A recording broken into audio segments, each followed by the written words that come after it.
Hello बच्चों, कैसे हैं आप सब। आज एक नया चैप्टर स्टार्ट करने वाले हैं, चैप्टर 6, जिसका नाम है त्रिभुज। सबसे पहले इस चैप्टर में हम लोग पढ़ेंगे क्या समरूप आकृतियां क्या होती हैं, फिर पढ़ेंगे सर्वांगसम आकृतियां क्या होती हैं। उसके बाद हम लोग एक्सरसाइज 6.1 देखने वाले हैं। तो ये चैप्टर आपको कठिन लगता है तो इसकी एक प्लेलिस्ट बना दी जाएगी, पूरी प्लेलिस्ट आप देखिएगा। डेली वीडियो आते हैं, आपको ये चैप्टर बिल्कुल आसान लगने लगेगा। बस आपको समझना है, ध्यान से सुनना है, ठीक है। आवाज़ कम आ रही हो तो कान में लीड लगा लें।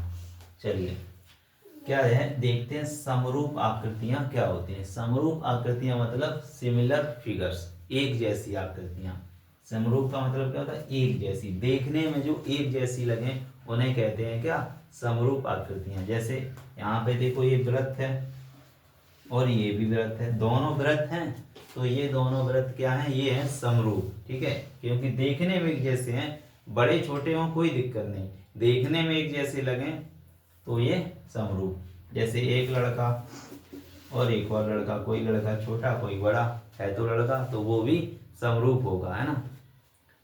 इसी तरीके से एक त्रिभुज और उसकी जैसा सेम त्रिभुज हो और छोटे बड़े हों तो वो कैसे होंगे, समरूप होंगे।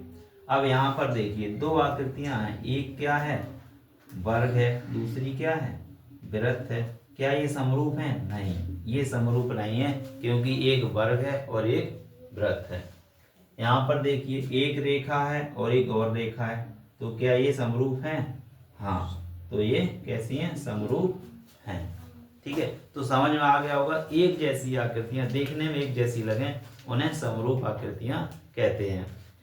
अब हम लोग समझेंगे सर्वांगसम आकृतियां क्या होती हैं। सर्वांगसम आकृतियां ऐसी आकृतियां जो देखने में तो एक जैसी लगें और उनका साइज शेप भी एक जैसा बराबर हो।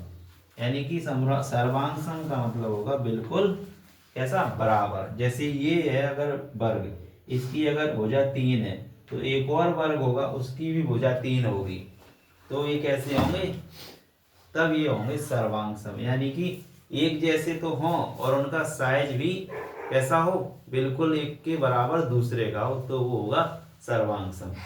जैसे अगर एक वृत्त है 5 सेंटीमीटर त्रिज्या का, तो दूसरा वृत्त भी कितने का हो, 5 सेंटीमीटर की त्रिज्या का हो, तभी वो कैसा होगा, सर्वांगसम। अगर कोई चीज सर्वांगसम है, दो आकृतियां, तो वो समरूप जरूर होंगी, क्योंकि देखने में एक जैसी होंगी इसलिए वो समरूप होंगी। लेकिन कोई समरूप आकृति है, वो जरूरी नहीं है कि सर्वांगसम हो, क्योंकि ये छोटे बड़े होंगे तो सर्वांगसम नहीं है, ठीक है। तो हमने समझा समरूप आकृतियां और सर्वांगसम आकृतियां। अब हम लोग समझते हैं समरूप बहुभुज, सिमिलर पॉलीगॉन्स। सिमिलर पॉलीगॉन्स क्या होते हैं, एक जैसे बहुभुज। तो कब होंगे समरूप बहुभुज, कब होंगे, जब उनके संगत कोण कैसे होंगे, बराबर होंगे, तब वो होंगे समरूप बहुभुज। और कब होंगे, जब उनकी संगत भुजाएं एक ही अनुपात में होंगी, तब उनको कहेंगे क्या, समरूप बहुभुज। अब ये लाइन समझ में नहीं आ रही, क्वेश्चन अभी सॉल्व करेंगे तो पूरी सही से समझ में आ जाएगी। आगे देखिएगा, अब हम एक्सरसाइज करने वाले 6.1। पहला क्वेश्चन है, खाली स्थान इनमें भरने हैं। क्या कह रहा है, सभी वृत्त होते हैं, कैसे होते हैं, ऑप्शन दिए गए हैं, समरूप या सर्वांगसम। तो कोई वृत्त छोटा हो सकता है, कोई वृत्त बड़ा हो सकता है, तो छोटे बड़े हैं तो उनको क्या कहेंगे, समरूप भर देंगे। क्या भरेंगे, समरूप।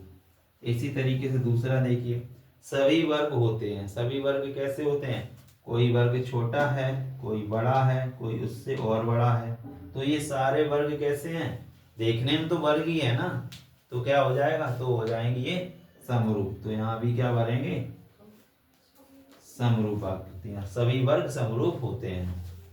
तीसरा है, सभी डॉट डॉट त्रिभुज समरूप होते हैं। कैसे त्रिभुज समरूप होंगे, तो समबाहु त्रिभुज। कैसे त्रिभुज, तो यहाँ भरेंगे समबाहु त्रिभुज। कैसे होते हैं, समरूप होते हैं। बने रहिएगा कैन कोचिंग सेंटर के साथ। अगले वीडियो में आपको बताएंगे इसके और भी इम्पोर्टेंट क्वेश्चन, और पिछले वीडियो और पिछले चैप्टर अगर आपने नहीं देखे हैं तो हर एक चैप्टर की प्ले लिस्ट बनी है, आप जाके क्रम से सारे वीडियो देख सकते हैं। और अधिक जानकारी के लिए आपको कोई कमेंट पूछना है या व्हाट्सएप पर संपर्क करना है या इम्पोर्टेंट क्वेश्चन चाहिए तो आप संपर्क कर सकते हैं। ये आपके लिए व्हाट्सएप नंबर है 7055667037। इस पर आप व्हाट्सएप मैसेज करके अधिक जानकारी ले सकते हैं। आज के लिए इतना ही, मिलेंगे नेक्स्ट क्लास में। जय हिंद।